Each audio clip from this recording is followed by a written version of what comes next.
Good evening. I am grateful again to get to speak to you, but you guys are stuck listening to me for 2 Wednesdays in a row. I don't know if that's a good thing or a bad thing.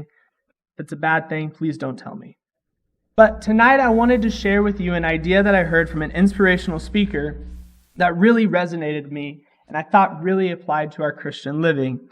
And this man, he speaks a lot and he talks of a faith that he has that there is a God.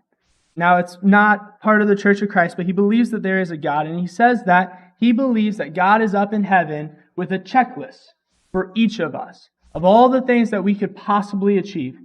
Our highest potential, everything that we could achieve, God has a checklist that he is sitting there. And the man says that he works every day and pushes him to the very brink of what he can do so that one day when he reaches heaven, he can look at God and God can look at him and he can know that he checked off everything that God had on that list. And to me, I was really excited by this idea. I really liked it. It resonated with me and it made sense to me, and I hope it will to you as well. The idea that God, in his ultimate wisdom, the all-knowing God, looks at each one of us and sees the greatest, highest potential that we have and knows exactly what we can achieve and the amazing, amazing things that we can accomplish while on this earth. And he is just waiting up in heaven for us to achieve those things. But the question is, are we working to meet those goals? Are we working to reach our highest potential that God knows we have in it? Tonight I want to quickly read 3 verses that kind of go with this idea to me, and we'll begin in Romans chapter 12, verses 1 and 2.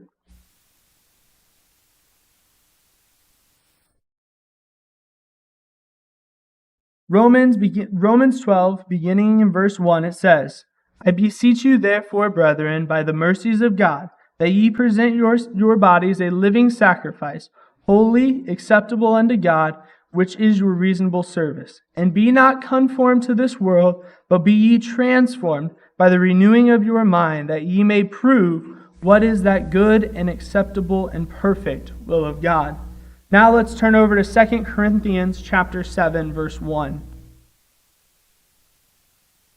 2 Corinthians chapter 7, reading from verse 1, says, Having therefore these promises, dearly beloved, let us cleanse ourselves from all filthiness of the flesh and spirit, perfecting holiness in the fear of God. And our final verse that I want to look at is Hebrews chapter 12, verses 1 and 2. At the beginning of the roll call of faith, it is written, Wherefore, seeing we also are compassed about with so great a cloud of witnesses, let us lay aside every weight and the sin which doth so easily beset us, and let us run with patience the race that is set before us, looking unto Jesus, the author and finisher of our faith, who for the joy that was set before him endured the cross, despising the shame, and is set down on the right hand of the throne of God. Whenever I read these verses, nowhere in it does God say you have to be perfect. You have to do everything right. You can't miss one step. That's never what God tells us. What God tells us is that he asks us for our absolute best. He doesn't need us to be perfect, but he needs us to give him everything we have. He tells us multiple times in these verses to lay aside that sin, lay aside the weight of the world, and run after him, to chase after him, and to give him our absolute best. And that is what he demands from us. Now, God may not be sitting up in heaven with a literal checklist of what we may accomplish at our highest potential, but God, in his ultimate wisdom, knows what each and every one of us is capable of, and the amazing ways that we can change the world around us. And hopefully, whenever we get to heaven, God can look at us with a smile on his face and say, you reached your potential.